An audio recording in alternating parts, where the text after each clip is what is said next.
ஓம் ஸ்ரீ குருபியோ நமக. ஓம் ஸ்ரீ மகா பெரியவா சரணம். மே 22 புதன்கிழமை இந்த வருஷத்துக்கான வைகாசி விசாகம். அன்னைய தினம் முருகன் கோவிலுக்கு போயிட்டு எந்த கோலத்தில் எந்த நேரத்தில் முருகனை தரிசனம் பண்ணால் என்ன பலன் கிடைக்கும் அப்படிங்கிற விவரத்தை இந்த பதிவில் பார்க்குறோம். நாம் வழிபடக்கூடிய ஒரு தெய்வத்துக்கும் அபிஷேக ஆராதனைகள் செய்கிறது வழக்கம். இப்படி அபிஷேக ஆராதனைகள் செஞ்சதுக்கு அப்புறமா அந்த தெய்வத்துக்கு ஏற்ற மாதிரி அலங்காரம் செய்வாங்க. அலங்காரம் செஞ்சதுக்கு அப்புறமா பக்தர்களுக்கு தரிசனம் பண்ணுறதுக்கு அனுமதி கொடுப்பாங்க. எந்த அலங்காரத்தில் தரிசித்தா என்ன பலன் கிடைக்கும் அப்படிங்கிற மாதிரி மகா பெரியவா மாதிரி பல முன்னோர்கள் சொல்லி வச்சு தான் போயிருக்காங்க.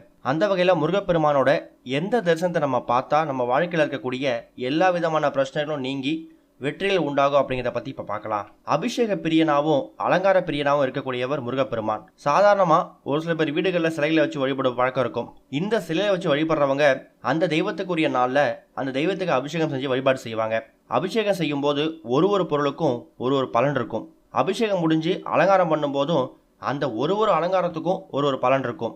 மிகவும் விசேஷகரமான கோவிலாக இருக்கக்கூடிய பழனி, திருச்செந்தூர் இது மாதிரி கோவிலுக்கு நாங்கள் போகும்போது முருகப்பெருமான் எந்த அலங்காரத்தில் இருக்கார் அப்படிங்கிறத நம்ம தெரிஞ்சுக்கணும்.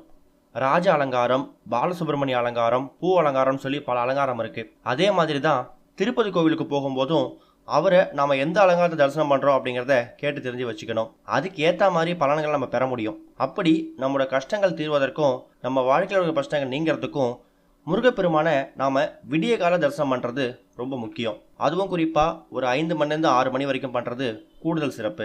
அசுரர்களை வதம் செய்கிறப்ப தெய்வங்கள் விஸ்வரூபம் எடுத்தால் வதம் செய்வாங்க. அந்த விஸ்வரூப தரிசனம் அப்படிங்கிறது அசுரர்களை அழிக்கிறதுக்கு தான் தவிர அந்த விஸ்வரூப தரிசனத்தை நாம் பார்க்கும்போது நம்மக்கிட்ட இருக்கக்கூடிய துன்பங்களும் கஷ்டங்களும் துயரங்களும் நீங்கி இன்பமான வாழ்க்கை நம்ம பெற முடியும். இந்த விஸ்வரூப தரிசனம் அப்படிங்கிறது எல்லா ஆலயங்களையும் தரிசிக்கக்கூடிய ஒரு தரிசனம் தான். இந்த தரிசனம் விடிய காலையில், அதாவது எந்த நேரத்தில் ஆலயத்தை திறக்கிறாங்களோ அந்த நேரத்துக்கு போயிட்டு தரிசிக்கக்கூடிய தரிசனம் விஸ்வரூப தரிசனம்.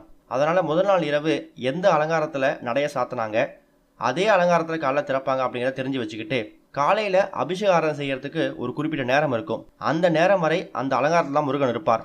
இப்போ முதல் நாள் ராஜ அலங்காரம் நைட்டு பண்ணிட்டு நடைய சாத்திருக்காங்கன்னா மறுநாள் காலையில் கோயிலை திறக்கிறாங்க இல்லையா, அப்போ ராஜ அலங்காரத்தில் தான் அவர் இருப்பார். அந்த அலங்காரத்தில் நம்ம தரிசனம் செஞ்சோன்னா நம்ம வாழ்க்கையில் இருக்கக்கூடிய கஷ்டங்களும் பிரச்சனைகளும் துன்பங்களும் துயரங்களும் நீங்கும். அதனால் மே 22ஆம் தேதி வைகாசி விசாகம் புதன்கிழமை வருது. அதனால் செவ்வாய்க்கிழமை சாயங்காலம் முருகப்பெருமானுக்கு அபிஷேகம் ஆராதனை எல்லாம் செஞ்சு அலங்காரம் செஞ்சு பக்தர்கள் போனதுக்கப்புறம் நடைய சாத்தியிருப்பாங்க. மறுபடியும் புதன்கிழமை காலையில் நடையை திறக்கும் போது முதல் நாள் என்ன கோலத்தில் இருந்தாரோ அதே கோலத்தில் தான் காலையிலையும் இருப்பார். அதுதான் விஸ்வரூப தரிசனம். அந்த தரிசனம் பண்ணுறதுக்கு முயற்சி பண்ணுங்கள். அதுவும் வைகாசி விசாகம் அன்னைக்கு பண்ணுறது கூடுதல் சிறப்பு. ஓம் ஸ்ரீ குருபியோ நமக. ஓம் ஸ்ரீ மகா பெரியவா சரணம்.